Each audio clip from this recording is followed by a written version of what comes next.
You are listening to BSSN Wrestling with your hosts, Blake Wright and Brian Armand. Ladies and gentlemen, boys and girls, welcome to another episode of BSSN Wrestling. My name is Blake Wright, and joining me once again is David Sheely. David, how's it going? It's going pretty well. It's actually pretty decent outside. It's not freezing. Yeah, so a little turn of the events in the Indiana weather. So today, guys, this episode's pretty much going to be a WWE week in review. But before we get started with that, we're going to go ahead and talk a little bit about some changes in 2016 and some new things coming to BSSN. We're going to be getting a lot more merchandise. One of my followers on Periscope, he's good with merchandise, and I guess he's going to help design some things. So look in that in the near future. And also, David has made some T-shirts with some pretty funny ideas. David, how about you tell him about your T-shirts? All right, so we've got two T-shirts that I've got going on. One T-shirt is based off of a stable in Missouri Wrestling Revolution called Black Wrestlers Matter. Now, before you get all up in arms and just say, all wrestlers matter, just calm down, okay? It's just a tag team. I'm not affiliated with them. I just thought it's a pretty unique idea to have something like, oh, Black Lives Matter, you have Black Wrestlers Matter. I'm not sure if they're heel or faces. I'm really not sure. I just thought it was pretty unique, and they don't have a T-shirt, so I just made one myself. So if you're interested in getting a Black Wrestlers Matter T-shirt, let me know. But also, this one is mine. If you've noticed, if you've been watching WWE for a while, you notice that they have about one black ref, and they change black refs about every 9 months or so. And the black ref seems to get the match that doesn't matter. He got the Heath Slater match on Raw. That's pretty disrespectful to me. He gets Divas matches sometimes, and not like the good Divas matches, something like the throwaway Divas matches. And then I remember a couple years ago, the black ref got a Hornswoggle versus Chavo Guerrero Falls Count Anywhere match. Are you kidding me? Can the black ref get U.S. Championship, Intercontinental Championship? Come on now. Can he get the money in the bank, even though he'll just be standing on the side? Can he get something? We need the black ref to be in a good match. Black refs matter. I'm telling you right now, you want one of these T-shirts, because every time you go to a WWE event and you have on this shirt, people are going to be like, hey, that's pretty interesting. Black refs do matter. And then you'll look, the black ref will come out for a match, and everyone's going to chant, oh, it's black ref, yeah! Show him some love, man, because WWE is not. He is getting some terrible match, and he's a ref. It doesn't really matter what ref you use. Get the ref in the John Cena match, for goodness sake. Come on now. So get you a Black Refs Matter T-shirt. Get you a Black Wrestlers Matter T-shirt. They will be on my profile at Deacon_Sheely. Last name spelled S-C-H-I-E-L-E. And this is on Twitter, by the way. So my Twitter name is at Deacon_Sheely. S-C-H-I-E-L-E is how you spell Sheely. And I'll have the T-shirts pinned to the top of my profile. If you want one, just let me know. All right, guys, and yes, those T-shirts, what the deal is with them is that we need at least 6 people, right, David? 6 people? Yeah, we do need 6 people. Yeah, we need 6 people to commit an order, just because the website that David is using, and I believe myself and Kevin are using, requires you to buy the T-shirts in bulk. You can't just buy one at a time. So like we said, be sure to pay attention to David's profile to get your Black Refs Matter and your Black Wrestlers Matter T-shirts. They're going to be pinned to his Twitter profile, which is Deacon_Sheely, and Sheely is spelled S-C-H-I-E-L-E. And also pay attention to my Twitter, as well as some BSSN merchandise will be released this weekend. Also, you guys might see with the cover of this podcast, and you might have saw on Twitter or on Periscope, but we have a new logo. We're no longer that same gold and red, or I think someone said it looked a little neon green. We're no longer, those god-awful colors. We're just simple, just black and white. And big thanks to my friend Amani, who's a graphic designer. She helped and gave me some tips on how to create the logo. And I'm a really, really big fan of it. So if you need any graphic designing help, be sure to hit up Amani. If you need her email, just go ahead and DM me on my Twitter profile, which is BSSN_sports. Some other big things for 2016 to look out forward to is the Teddy Long interview. I reached out to Teddy Long, and luckily he answered, and he will be on next Thursday. David and myself will be interviewing him. It's going to be must-see. It's going to be must-watch. David and I, before we hopped on here, we were actually talking about some other podcasts that he's done, and the guy is hilarious, and he has some great stories.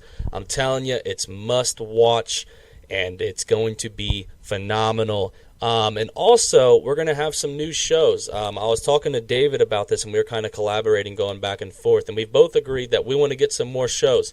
So some new shows to look out forward to is that on Monday, if there's an NXT TakeOver event or if there's a WWE pay-per-view, David and I will be doing a complete recap of the shows, and that will come out on Monday. On Tuesdays, you guys will be getting a Monday Night Raw review, and then on Thursdays you're going to be getting a Throwback Thursday one. And you might ask, hey, what in the world is a Throwback Thursday podcast? The Throwback Thursday podcast is pretty much where it's going to talk about, maybe some old wrestling pay-per-views or maybe some old wrestlers like Eddie Guerrero, and just some of our favorite wrestling memories. And it's going to be more conversation-based rather than us just following some guidelines. And then something I'm wanting to do, it's kind of a rough idea right now, but I'm in the process of possibly making a Divas-based show, maybe where we can analyze certain divas or something like that. But that one's in the works, so that one may not happen, but it may eventually happen in 2016. And also, every now and then, I'm going to try to at least get one or two every month. It's going to be tough to do it every week, but we're going to be interviewing someone who has made a career out of professional wrestling, and those are going to be called BSSN Interview. And the very, very first ever guest will be Teddy Long, which will be next Thursday. So just some information to keep in mind. It's going to be a great year for BSSN. So how we're going to start today's show is something that David texted me the other day. And he said, man, with it being 2016, we should create a segment where it's turn, push, bury, fire, retire one superstar. And just to elaborate on that, if you're unfamiliar with those terms, turn pretty much means a good guy going bad or a bad guy going good. A push means literally they're getting pushed to the top, to the main event scene. Bury means pretty much, someone's career literally figuratively getting buried in the ground. And then we're going to do a fire/retire, which that one I think doesn't really need much of an explanation. So David, let's get started on this. In 2016, WWE should turn. They got to turn Dolph Ziggler. They got to turn him heel. He's a face right now, and it's kind of boring. It's not really working. He doesn't get as much big of a pop anymore. It's just he hasn't really had the crowd behind him in a while, and I think it's time to turn him heel. He can easily get fans to hate him with the whole show-off thing, and that he's perfect, and he looks like a Greek god or something like that. So it doesn't make sense to have him continue to be a face. It's pretty stale. Yeah, and I absolutely 110% completely agree with David. So, just because Dolph Ziggler, his character just has heel written all over it. I mean, for crying out loud, his Twitter handle is Heel Ziggler, so I think he wants to be a heel as well. But someone who I think the WWE should turn is Seth Rollins. He made his return to accept his Slammy Award for Superstar of the Year. And in the beginning, he kind of sounded like a face. And then in the beginning he sounded like a face, and then he kind of got a little heelish. So it kind of made him a tweener. You don't know where he is. But in my mind, with his high-flying moveset, there's no doubt in my mind that the WWE should turn him face. I think people, they want to love him. They really, really, really do, and he should be back here in a few months, not WrestleMania, but maybe around Money in the Bank time. It should be pretty exciting in the summer. So, David, if you could push one superstar, or what's one superstar that the WWE should push? Well, I think they're already pushing him. I think it's Kevin Owens, and it's kind of the obvious answer. But, yeah, I think that especially with the things going on in WWE, they're missing so much talent right now. I think they have to push him into the main event. They really do need a top heel. They're kind of missing that right now, and it kind of has to be Kevin Owens. So definitely push Kevin Owens all the way to the main event. Have him in the WWE World Heavyweight title picture as the top heel, and he should have a fantastic 2016. Yes, he should, especially with all the injuries as of late, which we will touch base with later on. I think the time is now for Kevin Owens. But in my mind, in 2016, I want to see WWE push Kevin Owens and another injured superstar, Cesaro, the King of Swing, The people love him. Even some WWE legends are behind him. Stone Cold Steve Austin wants WWE to push him. I mean, for crying out loud, it seems like almost every single Raw that he's featured in, there's a Cesaro section.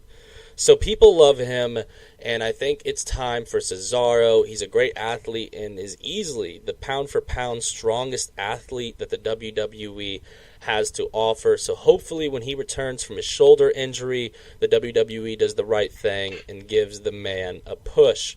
So David, now let's talk about burying a superstar. Now, it's always a bad thing, to get buried, and we're not saying...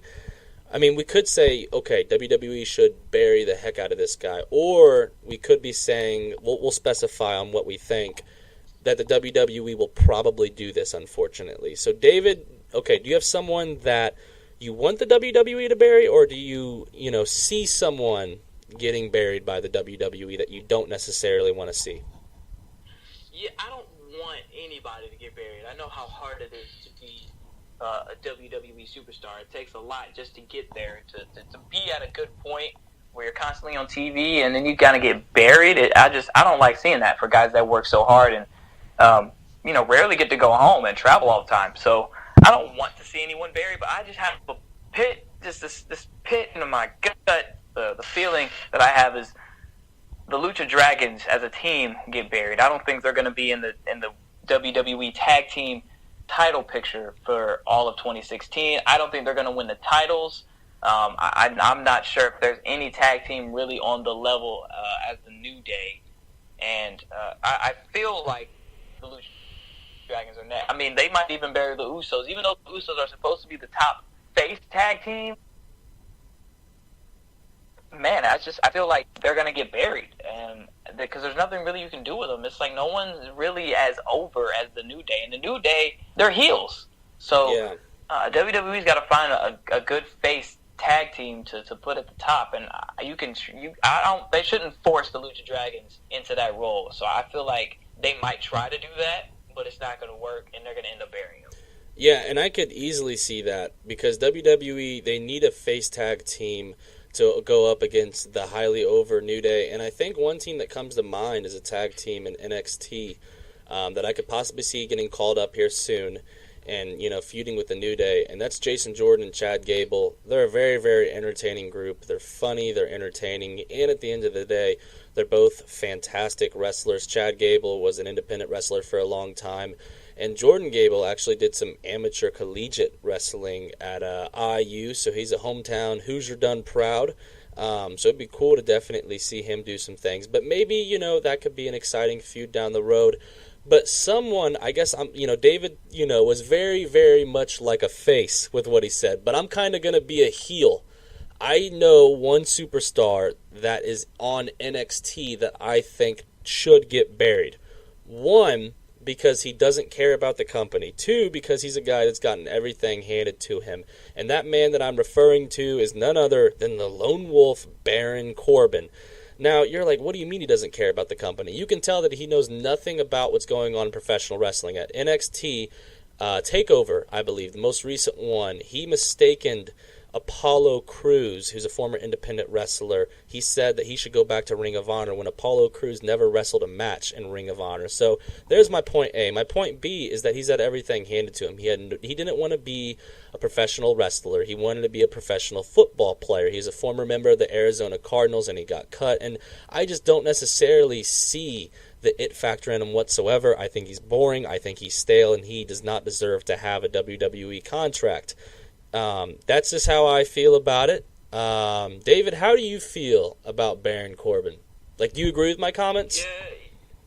Yeah, I'm with you, man. I feel like he just doesn't have. He's been in NXT for years. 4 years, yeah. Yeah, he's been there for years, and he hasn't been called up, and there's a reason for that. And it's like they're hoping he can turn into the guy that they want him to be, but it's like I don't think he's really with it. And something you can't force it, man. If it's not there, just don't force it. And that's what they're trying to do down there in NXT. And I just don't. I gave up on him, and I don't like how they tried to put him over at NXT TakeOver. Yeah, because that crushed all of Apollo Crews' momentum. Mm-hmm. So that's one guy that I want to see get buried. So now this is another interesting one. Someone that the WWE should fire, or one WWE superstar that should retire. David, do you have one in mind? The world's largest athlete, The Big Show. It's time for him to go. There's nothing he can really do. He's not championship material. He doesn't really put anybody over. The whole I slayed the giant thing is gone. Everybody has just about slayed the giant. It's pretty stale. I mean, he turns face and heel like every month. It's really annoying. It's not consistent, and they don't really know what to do with him. Like, he'll come out and be like, "Hey guys, it's so great to see everyone," and then he'll punch John Cena in the face and be a heel. Yeah. And it doesn't make sense.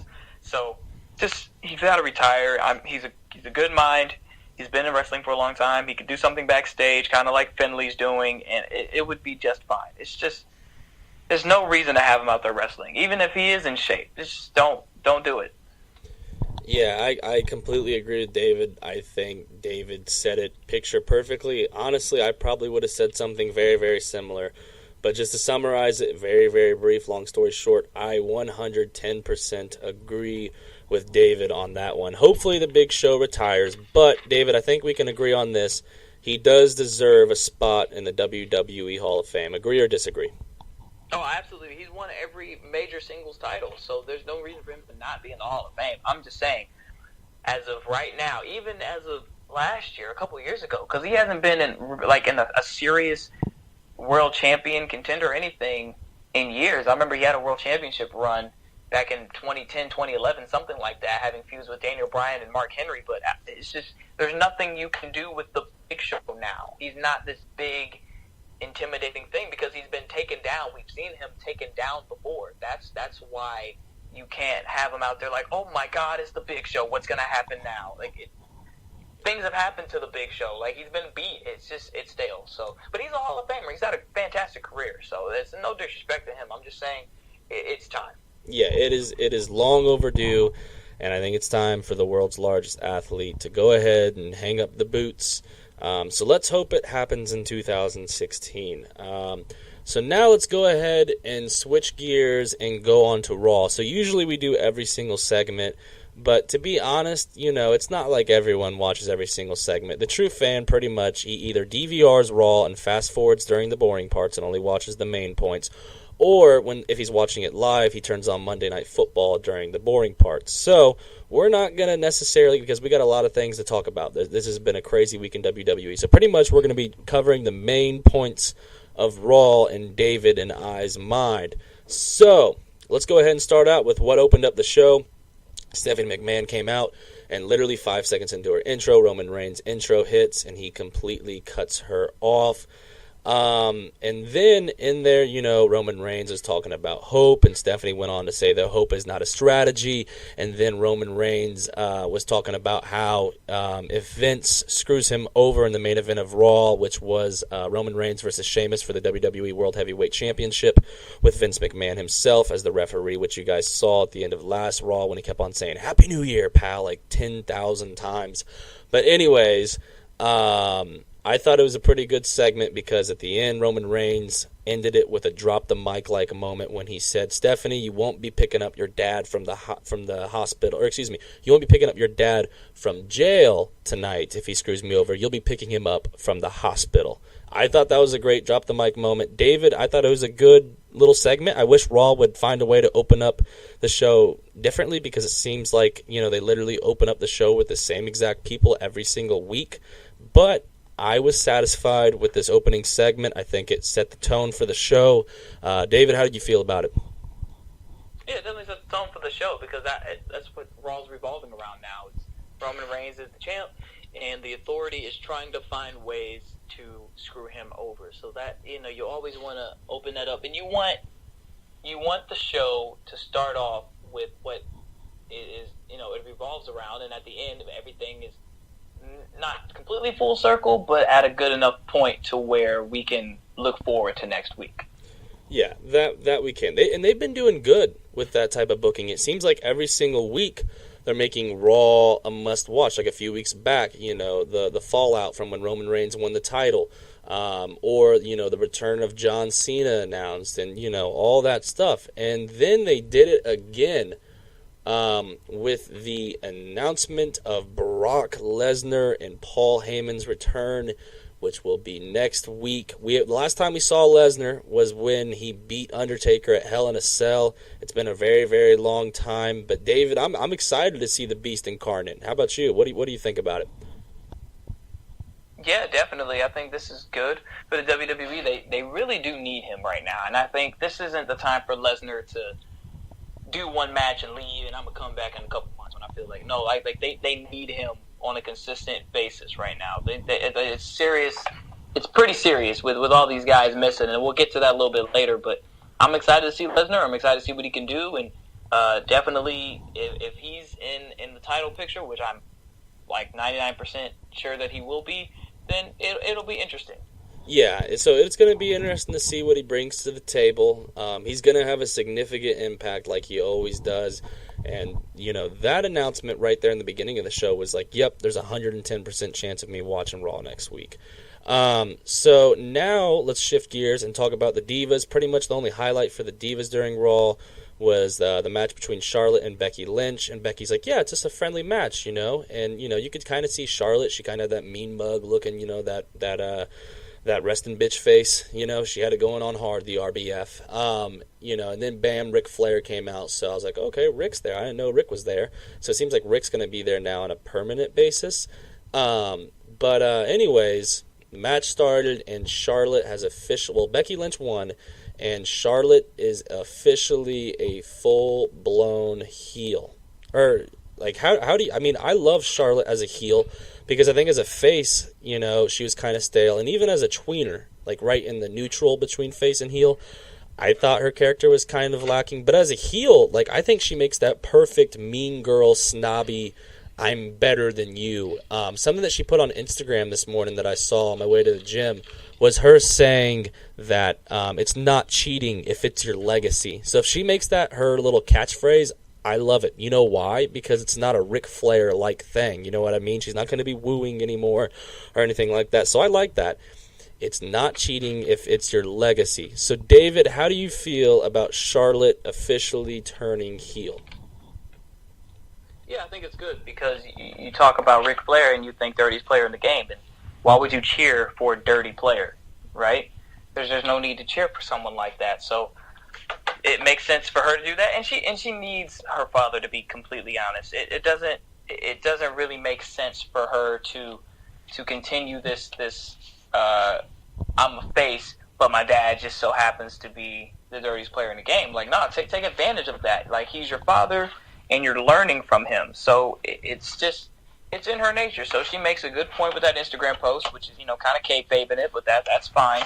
And I'm not faulting it at all. I think it's going to be very good for her, and it's great because having her dad there, her dad can definitely cut some heel promos, and that's something they did do. They had a backstage segment, and they had Ric Flair pretty much do most of the talking, and it worked. So I look forward to seeing a lot more Ric Flair. There's no problem seeing a two-time WWE Hall of Famer.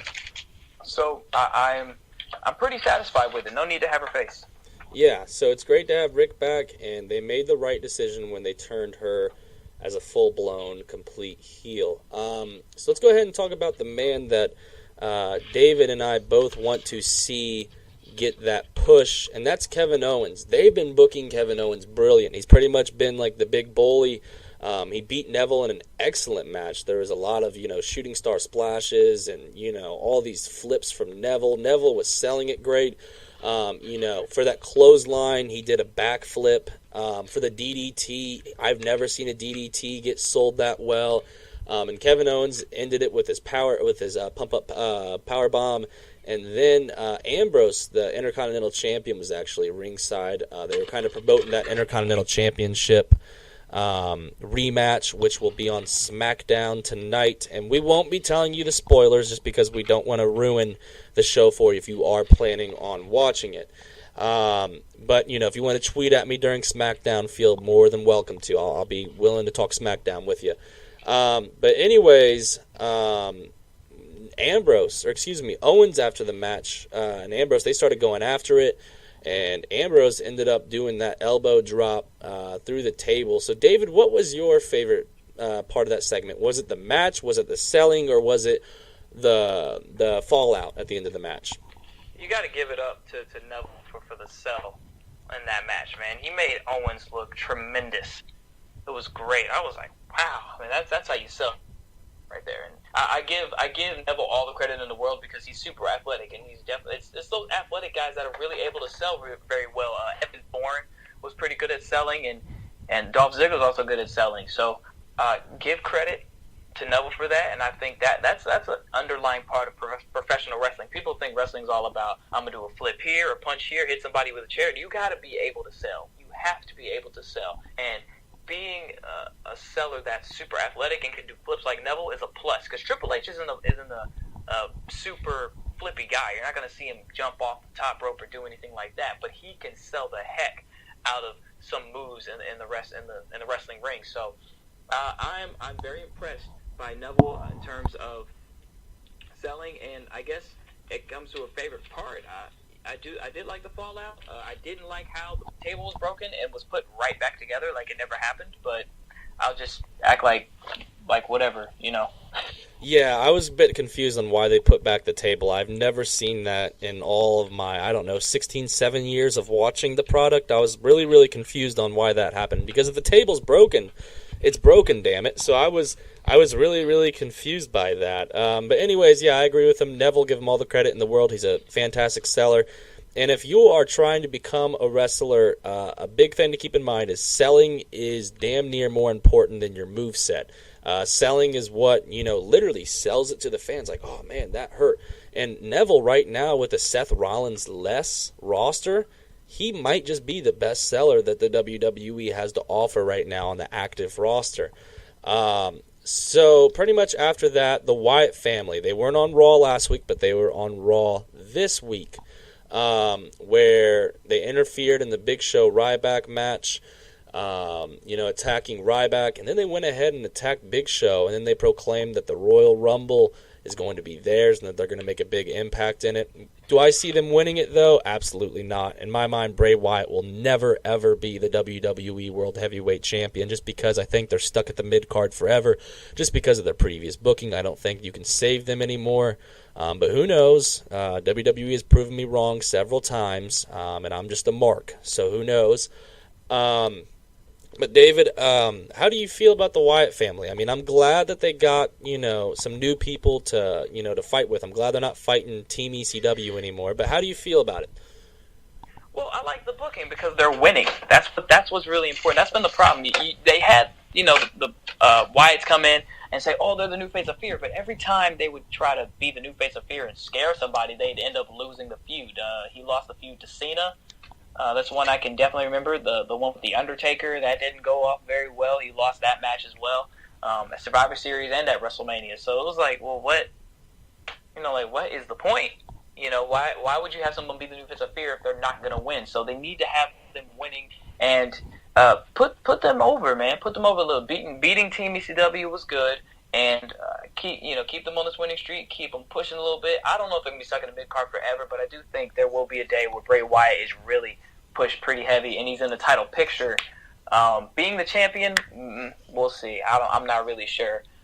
He may be in the running for winning Money in the Bank this year. We'll see. Yeah, he might just... Yeah, I could see Money in the Bank, possibly. I think that's really the only way that you could, get the title on him. But that's probably, I think, really the only way to get Bray Wyatt as the world champ. I mean, hey, if they could do it with Sheamus, they can do it with anyone. I'll just say that. But anyways, so New Day was coming out, and they were doing a countdown to the new year, and I think they were kind of asking for it, because if there's one superstar that is beyond famous with countdowns, it's none other than Y2J, Chris Jericho, and he came out as soon as, they started saying 5, and the Titantron changed, and the ribbon changed to Jericho's video and music, so I was excited to see Chris Jericho. It was kind of a surprise to me, glad to see him back, and seeing him and the New Day go out, that was absolutely fantastic. I ate it up. I loved every single second of it. But anyways, David, how do you feel about Chris Jericho? Really, the only complaint I have was that way too small vest that he was wearing and his belly hanging out. But anyways, besides that, how did you feel about it? It was good. I think Chris Jericho is a guy that can come out, say just a few words, very small promo, but he gets his point across, and it's still good. And it's rare to find that. A lot of guys think they have to say a lot of things to finally get that point across and get that good promo, and that's not necessary. So I think Chris Jericho is one of the best ever to come out and just be a man of a few words, but still put on a fantastic promo, and that's what he did. He called the New Day Trap Queens, which is pretty interesting. So that was funny. And then he got on the chant, what was it, Rudy Tooty Booty? And I think just, Chris Jericho and the New Day are definitely, in terms of being on the microphone, that should create a lot of magic. My only problem with Chris Jericho is that he just leaves to go on tour. I know he has obligations with his band, Fozzy, but it's just, if you're going to come back, man, be back, put some people over, have some good matches, but don't just leave and leave things unresolved. I think me and you had a conversation the other day, and you were talking about how Roman Reigns and Dean Ambrose had a tag team match, and Chris Jericho was their partner. Yeah. And Jericho just left, and we didn't see him until Monday Night Raw. So it was kind of like, it's a really unresolved story. So WWE can't do that this time. Yeah, because, Dean Ambrose is a very, very over fan with the crowd. Like, the kids love him, and even some adults love him, which is kind of amazing for a face. Like, you're a good face if adults enjoy you, and, of course, if you have the kids on your side. Like, that's when you're being a very, very good wrestler. You know what I mean? But it'll be interesting to see if that storyline really, ever gets resolved, Because, I'd be okay with it, because think about it. Dean Ambrose is the IC champ. And if Dean Ambrose really wants to make himself a significant IC champ, then he's got to beat the greatest Intercontinental Champion of all time, the 9-time Intercontinental Champion, I should say, Chris Jericho. You know what I mean? So maybe we'll get our answers, but it's confusing, though, because Jericho right now is a face, and so is, Dean Ambrose. So one of them would have to turn heel, and if it is one person, I think it would be Chris Jericho. But something else, though, that I'd like to see, because Jericho, I think he's going to be back until about WrestleMania. I think with all the injuries, which we're going to get onto soon, guys, be patient with us. I think Chris Jericho is officially going to have that WrestleMania match. And someone that I want to see him feud with, maybe at Fastlane or something like that, I would love to see him and Kevin Owens go at it. Yeah, I'm with you on that, because you talk about those two on the microphone and backstage segments, and the trash talk between those two would be awesome. People would love it. They'd eat it right up, and I know they can put on a good match. Very good in-ring performers, so I'm with you on that. I look forward to a match like that. Yeah, it would be epic, and I think every single fan would be into it. They would try to make that match a mid-card one, but that would honestly could potentially be the most underrated match at WrestleMania, and it could very well steal the freaking show at WrestleMania 32. So now we'll talk about the main event, which was, I don't know, it was weird. Roman Reigns retained, but he Superman punched Vince, and then Superman punched Sheamus. Vince couldn't count, and then Scott Armstrong came out, and he's like a crooked referee now, and helped Roman Reigns get up after a bro kick, and then Sheamus is going to go bro kick. I think he missed, and then Roman Reigns Superman punched Scott Armstrong, and then a new referee came in and counted a 3, and Roman Reigns retained. It was a very, very odd. It was very, very confusing. For some reason, Vince was milking a bicep injury, which he got punched in the jaw, so please explain to me how he couldn't count. Sheamus could have been the world champion had he just counted, but no, his bicep hurt. It's damn it, Vince, you have 2 arms, use them, Yeah, it was very odd. I was so confused. I think on paper, that segment made a lot of sense. That spot made so much sense to them when they wrote it down. It just didn't play out that way. And I don't know where the third ref came from. It's just weird that he just kind of showed up and was like, hey, 1, 2, 3. Where did you come from? Maybe for people that were there live, they saw that whole thing unfold, and it wasn't really a surprise, because I remember being at Survivor Series. Everybody in that arena saw Sheamus run down the ramp. However, if you watched it via the WWE Network, or however you watched it, all you saw was Roman Reigns turn around and get bro kicked. But we saw the whole build-up. So maybe, the fans saw the ref. Maybe it played out differently to them. But for the people watching at home, it didn't play out very well. So very odd ending. I would agree with you. Yeah, but I think they kind of made it up with the huge announcement at the end of the match. Vince McMahon pretty much announced, he's like, as my duties as the chairman of the boards, it is my duties to announce you when you will be defending your WWE World Heavyweight Championship, and that will be at the Royal Rumble against 29 other superstars in the Royal Rumble. And I was like, what? Because I thought he was going to say Triple H. I thought it was going to be Roman Reigns versus Triple H. But now it's against 29 other superstars. Last time this happened was in '92 for the vacated WWE Championship, which Ric Flair ended up winning. So now the Royal Rumble, this arguably is the biggest Royal Rumble of all time, because usually it's like, okay, you're number one contender. Like, no, if you win it, the belt belongs to you.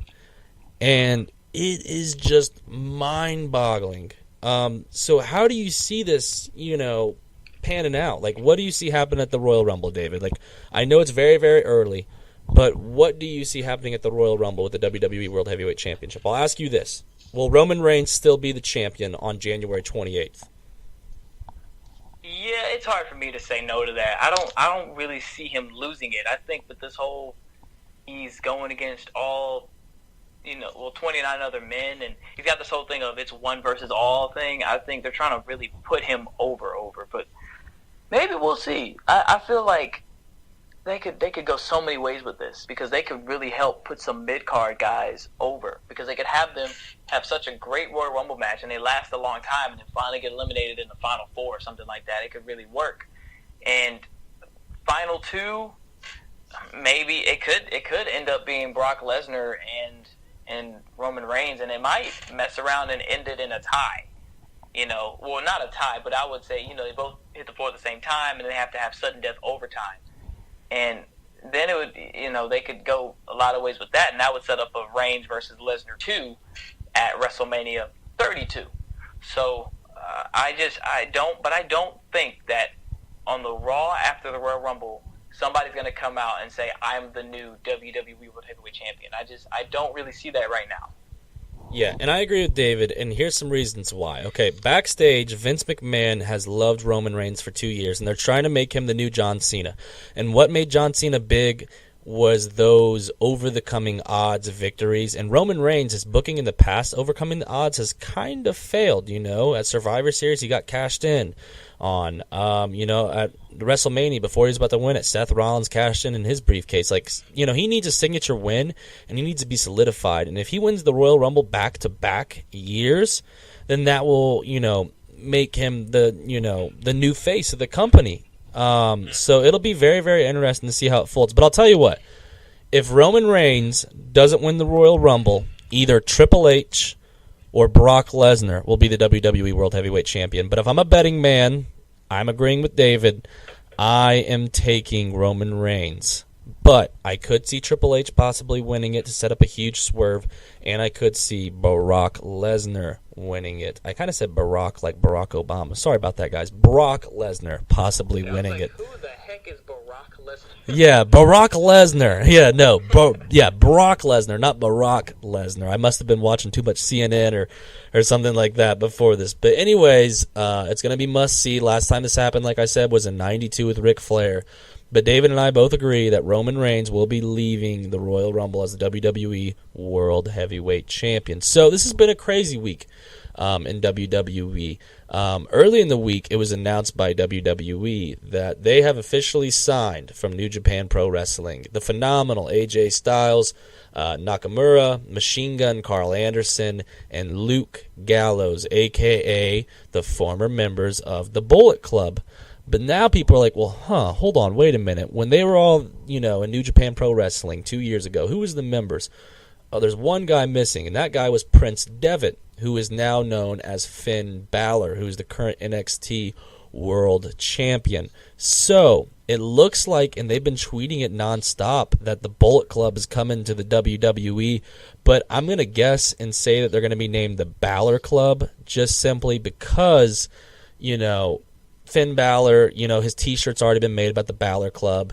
And it looks like that's what they're going to be known as. But it's actually very interesting. I follow Finn Balor on Instagram, and he posted something about they should be here any minute. And he was wearing a Bullet Club shirt. So now it's even more confusing because I don't know if New Japan Pro Wrestling trademarked that. But it looks like they're going to go in with this new faction, the Bullet Club, and they're going to bring them to the WWE. David, didn't you say, though, that AJ Styles is going straight to the main roster and he's not going to NXT? Yeah, I think I saw a report. And it said he's not headed towards NXT. I don't think he's headed there. So I think he's coming straight to the main roster. And I saw the picture you just talked about with the they should be here any minute. And I was like, uh-oh. Because, when I saw that they first got signed, I was like, wait a minute. Because Prince Devitt is Finn Balor, who's the NXT champion. But then that brings up a former conversation that we had with Samoa Joe being, having to become the NXT champion. Because you can't just throw Finn Balor in the main roster. I think he's going to have to drop the title for that to happen. So we'll see how that all plays out. But I'm excited. I know some people aren't really excited because they don't think AJ Styles is the WWE type of guy. I think Vince Russo even said that. Vince Russo's like, hey, WWE and AJ Styles are not going to have chemistry. It's not going to work out for him. AJ Styles is a great in-ring performer, great guy. I just don't, Vince Russo doesn't see it. I kind of agree with him. I don't know if it's going to play out very well for him. Some guys that were great in TNA come to WWE and they just don't really have it. I remember Caval, he didn't really have it like that, and he was in NXT. People liked him, but it just wasn't his style. So I'm really interested in seeing how this plays out, but I think great signs for WWE either way. Yeah, and I was kind of surprised because Luke Gallows, for anyone that doesn't remember, that's the man that unfortunately had to play the role as Festus, and then he joined the Straight Edge Society with CM Punk, and then, CM Punk got rid of his drug addiction, and his name was now Luke Gallows. But, Luke Gallows and WWE kind of had a bad falling out, but it looks like they mended that bridge, and Luke Gallows is headed back to the WWE for, I believe, his second time, so that'll be very, very interesting. And then someone was talking to me about it. They were like, wait a minute, I thought James Storm, Cowboy James Storm, another former TNA talent, was a member of the WWE. Well, actually, here's an update on the situation. As you guys saw, if you watched that god-awful debut on Pop TV of TNA, James Storm made his shocking return and reunited with Bobby Roode. They were called Beer Money. It looks like their tag team is back, and they're going to be on the TNA pay-per-view on a Friday, which having a pay-per-view on Friday is an awful decision. That is god-awful because look at SmackDown. They moved to Thursdays. Why? Because no one wants to watch wrestling on Friday night. They want to go out to the bar, get drunk, hang out with their friends, or go see the fam. Whatever they want to do. They don't want to watch pro wrestling. That's why Raw on Monday is brilliant because there's nothing to do on a Monday, and NXT on Wednesday is brilliant because there's not really anything to do on a Wednesday besides go get wings at B-Dubs on Wing Wednesday. So, dumb decision by them. And they announced this pay-per-view earlier this week. They literally had 3 days to promote this pay-per-view. So that just shows the incompetence by Dixie Carter. And that's why Dixie Carter is Dixie Carter and Vince McMahon is Vince McMahon. Because Dixie Carter, she does not know how to run a wrestling promotion. She has no idea how to do it. But anyway, so James Storm is back in TNA. He's no longer a member of that. So, David, I've been, trying to think of a good, place to debut AJ Styles. And some people are going to be like, oh, let's get him on Raw right away. Well, actually, here's an update on the situation that I just read. And according to Wrestling Inc., Nakamura, he was tweeting. He's a member of the Bullet Club. He still has a few more matches at New Japan Pro. His last match is on January 25th. So, he's open. So pretty much the first day where they can debut on WWE is January 26th, which is the day before the Royal Rumble. So, I could see possibly AJ Styles and the Bullet Club making an appearance at the Royal Rumble. I don't know how they'll do it, but maybe it's the night after the Royal Rumble. But I expect them to be on the show here very, very soon. Where do you see AJ Styles coming in? Yeah, that makes sense to do it at the Royal Rumble, either that or the very night after. And we're talking about the ending of the match to the Royal Rumble. Maybe they just straight up just ruin the Royal Rumble and come in there and screw over Roman Reigns or something like that, It makes sense to me if you're going to have them do that. They can all be heels and be like the new faction. We've had Nexus, we've had S.H.I.E.L.D., and then we can have the WWE's version of the Bullet Club. Yeah, and it'll be interesting. They got to get Finn Balor, though. on the main roster. Like, how can they do that? Like, I was thinking maybe because I think the Bullet Club, I think they have heel written all over them because pretty much they're a big pack of guys that look mean and nasty. You know, Luke Gallows being the muscle. He's got that mean mug. Nakamura, he's a heck of an athlete. Machine Gun Carl Anderson, all during his independent things. Like, I was watching some of his, like, independent things. He's always been a notorious heel. In the Bullet Club, they were actually a heel faction for the most part. Well, they were tried to be. But the New Japan Pro Wrestling audience just ate it up and loved, Prince Devitt, a.k.a. Finn Balor, and all those guys. But I think what you could possibly do is have, Finn Balor come out, and, he's a guy that's, supposedly loved NXT his whole career, and pretty much just say, you know what, screw NXT, I'm done. Like, I'm a member of the Bullet Club, and just vacate the title right there. You know what I mean? Like, maybe that's a possibility, because there's no NXT TakeOver events for a pretty long time. So, could you see that possibly being a possibility? Yeah, possibly, but I don't understand. Yeah, well, okay. I don't think a champion would just say, "I don't want this title." Like, I don't think he would say that. Yeah. I feel like he might pull a Kevin Owens and still have the title while on the main roster, and then go lose it somewhere. Yeah, and I would be, that one makes a lot more sense. But that title's got to come off of him very, very soon, just because, like, there's no Bullet Club without Finn Balor. You know what I mean? So, because, he's a big, adamant member of that. Like, I was watching their stuff, and, like, I think he's pretty much the leader. Him and AJ Styles are kind of like the co-leader. Like, they're, a force to be reckoned with, and I'm so excited about them coming. But anyways, some other huge news this week was last night. It was announced by John Cena himself that he's undergoing shoulder surgery, and I pretty much figured out that it was a complete rotator cuff tear, and that it will take him 6 to 9 months to recover, and that he will indeed, no doubt about it, be out at WrestleMania 32. So huge, devastating blow.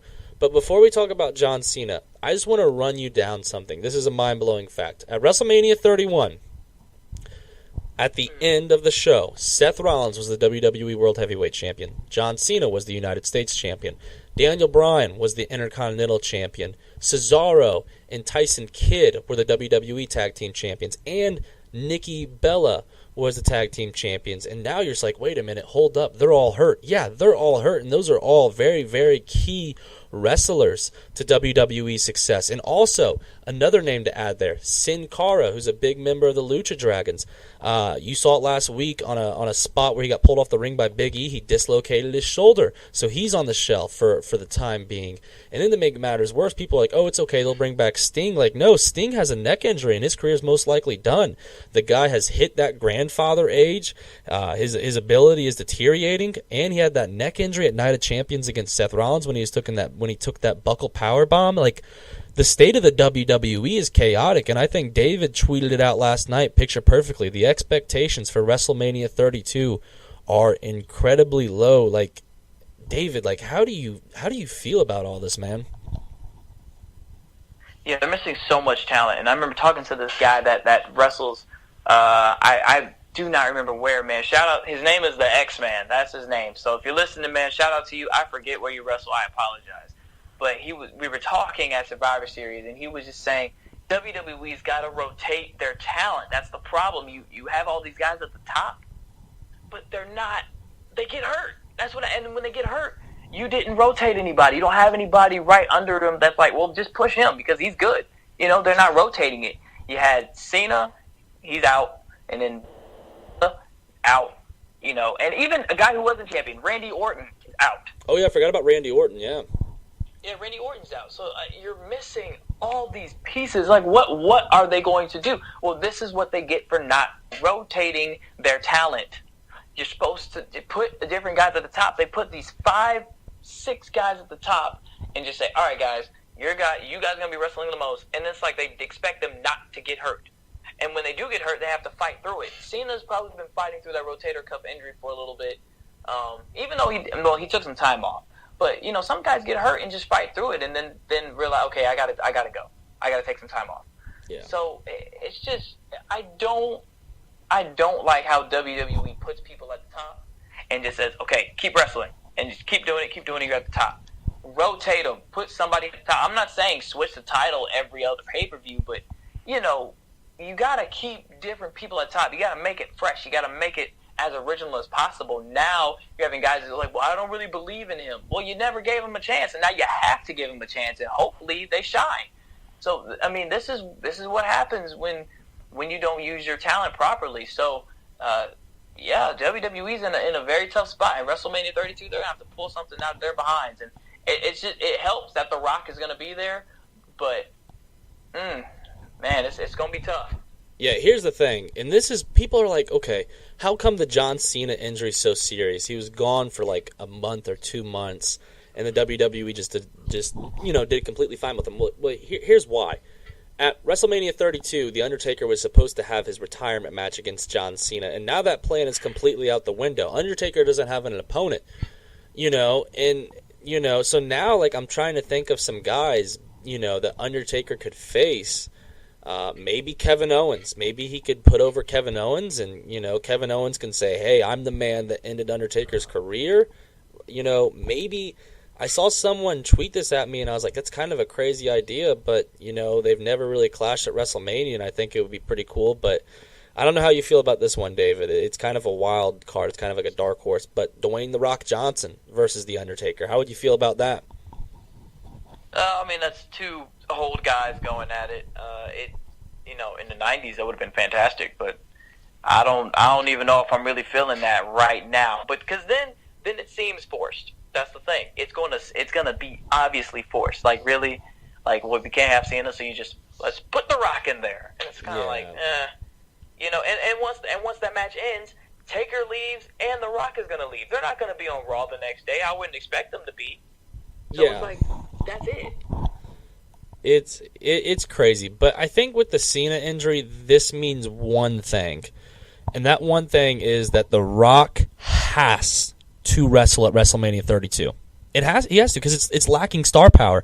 And when you think of WrestleMania, it's pretty much where legends are made. It's the grandest stage of them all in all sports entertainment. So, think about legends that were made at WrestleMania. Hulk Hogan.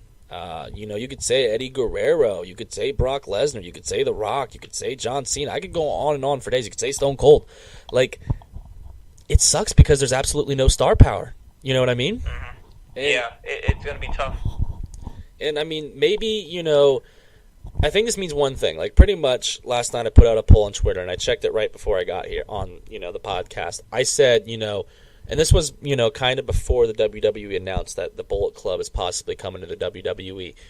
I said, is it time to pull the trigger on Finn Balor? Is it time to move him to the main roster? Everybody voted yes. 100% of the people voted yes. Like, it is... Okay, like, David, remember how worried we were when Seth Rollins got hurt? Like, we were expecting, it's okay, Cena might come back early, which he didn't, or maybe Roman Reigns will do this. But, Cena came back, and, Cena is the most valuable wrestler that the WWE has to offer. And, him getting hurt, it's just such a big blow, and people are just undermining it. Like, David, honestly, right now, if you're Vince McMahon, how worried are you on a scale of 1 to 10? I'm pretty worried, but I'm not. Vince McMahon is a very... A lot of phone calls. He'll do something. Okay, he is, at the end of the day, he's a businessman, and it doesn't matter to him. The show still goes on, and he's gonna find some type of way to do this, even though the fans might not like it. He's gonna show it, and I don't think he's as worried. I don't think he's not crying. He's not sweating bullets. He's got an idea. He's gonna have a plan. So I'm putting my trust in him to come up with something. I may not like it, but it's the best of what they can do right now. So I'm not going to fault them for what I see, because just think about what they have at their hands, which isn't much. Yeah, honestly, the one thing that's keeping me optimistic throughout all of this is the fact that, the Bullet Club is coming and AJ Styles is coming. So we'll have to see how it pans out. David and I are hoping for the absolute best. But that pretty much summarizes all the things that we wanted to cover today. Like we said earlier in the podcast, check out David's shirts. They're going to be pinned to his Twitter profile, which is Deacon_Sheely, and Sheely is spelled Scheile. And the shirts are Black Refs Matter and Black Wrestlers Matter. And like we said, it's not a political statement. You know, the Black Wrestlers Matter is based off of an independent promotion, and they don't have a shirt, so that's why David designed it. And then the Black Refs Matter. It's a very, very true thing. The Black Refs Matter get the awful matches, like David said. They get the Hornswoggle and Chavo Guerrero Falls Count Anywhere match, or they get the Throwaway Divas match. And it's just a referee. It's not a, it's not like it's a significant role. All you need to do is know when to count to 1, 2, 3 and listen to Vince McMahon's orders through a headset. So, be sure to do that. Be sure to check out my shirts, BSSN Sports. I made a new logo, so I have to make new t-shirts, and big props to Kevin for helping me do that, and big props to my friend Amani, who's a graphic designer who helped make my new logo with me. So guys, be sure to check out all the new shows. Be sure to, give Throwback Thursday a listen. And also, next Thursday, Teddy Long is coming. David and I will be interviewing him. It's must watch. He's a hilarious guy. And I really, really mean it. If you watch me on Periscope, you know my sense of humor. Like, the guy is hilarious, and in my mind, the guy should be a comedian. And it's going to be cool talking to, possibly a future WWE Hall of Famer. So, David, anything you want to leave the people with? Thank you all for listening, man. We ended 2015 pretty strong, and we're looking forward to a great 2016, man. You guys are awesome. Keep promoting the shows. Keep telling your friends about it, things like that. And, you guys mean a lot to us, man. We couldn't do this without you. Yeah, absolutely. So we thank each and every one of you, all of you on Periscope, all of you listening to this one on SoundCloud, all the Twitter followers. Me and David, we appreciate the love, because without you guys, there would be no BSSN. So until next time, we will talk to you guys later. Be sure to check out the Throwback Thursday, and Teddy Long is coming to BSSN shortly.